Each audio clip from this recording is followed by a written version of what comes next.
Hi అండి. Hi అండి. నిన్న మరో గొప్ప సంఘటన జరిగిందండి. కాకినాడ జిల్లా ధర్మవరంలో ఎమ్మెల్సీ అనంతబాబు ఒక దళిత డ్రైవర్ని చంపి డోర్ డెలివరీ చేసిన వ్యక్తి. ఆయన నిన్న అంబేద్కర్ విగ్రహానికి పూలదండ వేసి ఆ గ్రామంలో పర్యటించడానికి వెళ్ళారు, ఎన్నికల పర్యటన చేయడానికి.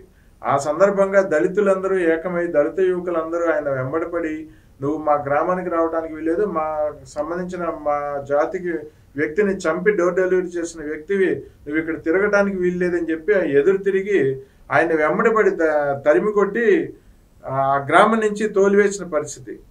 ప్రతిపాడులో అంబేద్కర్ విగ్రహానికి పూలమాల వేయడానికి ప్రయత్నించిన అనంతబాబుని ఊరు బయట వరకు ఉరిమీరం కొట్టారు. అంటే జగన్మోహన్ రెడ్డి ఏ విధంగా ఉరిమి కొడతారో ముందుగా అతని శిష్యుడికి రుచి చూపించారు. రాష్ట్రంలో దళితులు ముందుగా జగన్ రెడ్డిని ఎలా తరిమి కొడతాం అంటే సినిమా రిలీజ్ అవ్వకముందు టీజర్ ట్రైలర్ అంటారు కదా, ఆ విధంగా ఒక టీజర్ వదిలారు. ఎవరు జనాలు నిన్ను ఏ విధంగా తరిమి కొడతాం నీకు ముందుగా చూపిస్తున్నాము అని చెప్పి.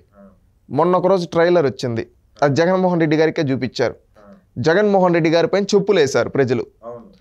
అక్కడ ట్రైలరు, ఇది టీజరు.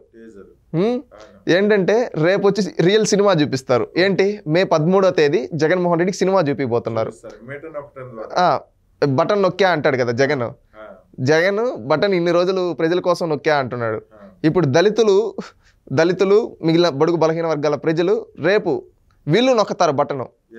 జగన్ నొక్కిన బటన్ వల్ల కరెంటు ఛార్జీలు పెరిగాయి, అదేవిధంగా ప్రతి ఒక్క రేట్లు పెరిగాయి, ఆర్టీసీ ఛార్జీలు పెరిగాయి, నిత్యావసర ధరలు పెరిగాయి, అన్ని చెత్త పన్ను అన్ని పనులు వచ్చాయి. ఇంకొకటి ఏంటంటే ఇంత భారం పడింది.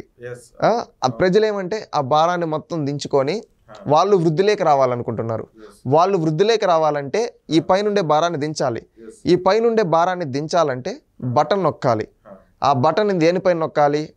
ఫ్యాన్కు తప్ప ఇంకా దేనిపైన నొక్కచ్చు. అంటే ఏంటంటే కూటమికి సైకిల్ ఉండే దగ్గర సైకిల్, గ్లాస్ ఉండే దగ్గర గ్లాస్, పువ్వు ఉండే దగ్గర పువ్వు, దానికి నొక్కితే ఈ ఫ్యాన్ అనేది పోతుంది, మన ఈ దుర్మార్గం రాజిపోతుంది. అందుకని ఇంకొకటి ఏంటంటే ఆ విషయం నుంచి ఇవన్నీ ఈరోజు మనం అనుకునే ఈ కాకినాడ ఇష్యూ దీని గురించి మాట్లాడుకుంటే అనంతబాబు అనే వ్యక్తికి అహంకారం ఎక్కువ. ఏముంది, నేను ఒక దళితుని చంపేసి ఈ విధంగా డోర్ డెలివరీ చేసి నన్ను ఏం చేశారు, నన్ను తీసుకొని చూరేగింపు చేశారు, నన్ను అడిగేవాళ్ళు. జగన్ తన పక్కన నన్ను కూర్చోబెట్టుకుంటున్నాడు, నన్ను ఇంకెవడు ఏం చేస్తాడు, నేను లేకపోతే జగన్ లేడు, ఎందుకంటే జగన్కి అసలు ఆదాయం సృష్టించేదే నేను కదా గంజాయి ద్వారా, నన్ను ఏం చేస్తారనుకున్న అహంకారం పెరిగిపోయింది. పోలీసులు కూడా అందరినీ నా చేతుల్లో ఉన్నారనుకున్నాడు. ఒక్కసారి election commission code of conduct release చేసింది. రిలీజ్ చేసిన తర్వాత ప్రజల్లో ఒక మార్పు మొదలైంది. చిన్నగా ఒక్కొక్క దగ్గర ఒక్కొక్క చిన్నగా ఊరు కలిసి ఉప్పెనై ఈ ప్రభుత్వాన్ని ఎలా దహించి వేయబోతుంది. ఇక్కడ చూడండి, ఒక్కొక్క ఊర్లో ఇప్పుడు రీసెంట్గా వైఎస్ఆర్సీపీ నాయకులు ఎక్కడికి వచ్చినా కానీ నువ్వేం చేసావు, నువ్వు వెళ్ళిపోని ఊర్ల నుంచి తరిం కొడుతూ ఉన్నారు. ఇప్పుడు అదే విధంగా అనంతబాబు విషయంలో జరిగింది.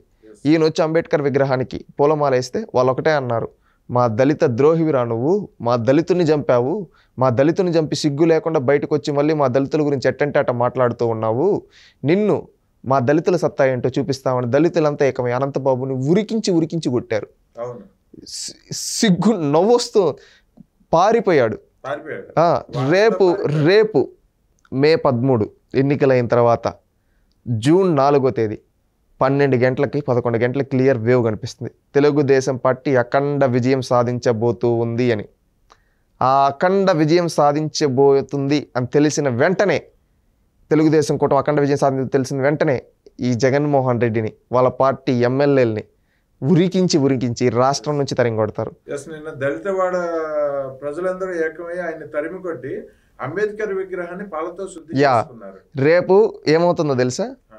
జూన్ 4వ తేదీ ఈ జగన్మోహన్ రెడ్డిని వాళ్ళ అనుచరుల్ని రాష్ట్రం నుంచి బడుగు బలహీన వర్గాల ప్రజలు ఏకమై తరిమి కొట్టి ఈ రాష్ట్రాన్ని మొత్తాన్ని పసుపు నీళ్లతో శుద్ధి చేసి ప్రజానాయకుడు చంద్రబాబు నాయుడు గారిని ఎన్నుకుంటారని భావిస్తూ చాలా కేకలు వినిపించినాయండి. నువ్వెవడు రా మా పేటకు రావడానికి, నువ్వెవడు రా మా దళితుడిని చంపిన వాడివి మా దగ్గరికి ఎందుకు వచ్చావు చెప్పి చాలా దారుణంగా ఆయన్ని తరిమి కొట్టిన పరిస్థితి నిన్న. అంటే ఓర్చుకున్నారు, ఆవేశం ఉంది వాళ్ళు. ఎందుకంటే ఇంతకుముందు వీళ్ళపైన ఎస్సీ ఎస్టీ అట్రాసిటీ కేసులు పెట్టారు ఈ జగన్ రెడ్డి ప్రభుత్వం. అందుకని వాళ్ళు అణుచుకో ఉన్నారు. ఈ రోజు వాళ్ళు కొట్టే టైం వచ్చింది, అందుకని గట్టిగా కొట్టారు. రేపు ఇంకా మే 13వ తేదీ ఇంకా గట్టిగా కొడతారు జగన్ని. రాబోయే పరిస్థితుల్లో ఈ రాక్షస పాలన అంతమయ్యే రోజు ఖచ్చితంగా క్లియర్ వేవ్ కనిపిస్తా ఉంది కదండి. తరిమించి రేపు జగన్మోహన్ రెడ్డి వచ్చినా కానీ దళిత వాడలేక ఇప్పుడు ఆయన బస్సుల్లో తిరుగుతూ ఉన్నాడు. బస్సులు రమ్మనండి. ఇప్పుడు బస్సుల్లో పోతుంటే చెప్పులు, ఇప్పుడు ఒకటి చూడండి అండి, బస్సుల్లో పోతుంటే దేంతో కొడుతున్నారు? ఇప్పుడు చెప్పులతో కొడుతున్నారు, బిందులు చూపిస్తా ఉన్నారు, యువత అయితే ఫ్లెకార్డులు చూపిస్తున్నారు. రేపు రోడ్డు పైకి వస్తే ఒకవేళ సెక్యూరిటీ ఒకరిద్దరు తగ్గినా కానీ, సెక్యూరిటీ ఉన్నా కానీ జనాలు లెక్క చేయరు. వీళ్ళు నిజంగానే చెప్పు ఎత్తుకొని పోయి మెడ పైన కొడతారు, చొక్కాయి పట్టుకుంటారు. అప్పుడు జగన్ ఏం చేయగలుగుతాడు? పరుగు పోతుంది. ఆల్రెడీ పోయింది లేండి, ఇంకేముంది లేండి పరుగు పోయేదానికి. వాళ్ళ పార్టీ నాయకులను తరం కొడుతున్నారు, జగన్ పైనే చెప్పేశారు.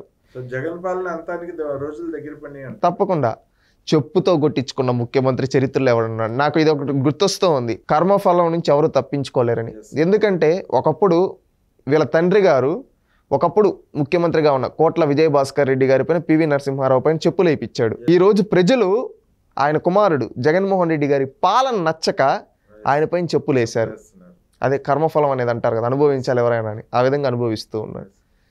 ఇంకెవరైనా సిగ్గుమానం ఉంటే రిజైన్ చేసేసి ఉంటారు. ఇతను కాబట్టి ఇంకా పదవిలో ఉన్నాడు. అదేం పదవి కాంక్ష అండి. నీతి జాతి విలువలు ఉండే వాళ్ళకు ఉంటుంది, విలువలు లేని వ్యక్తికి ఏముంటాయి? మన పిచ్చి కాకపోతే.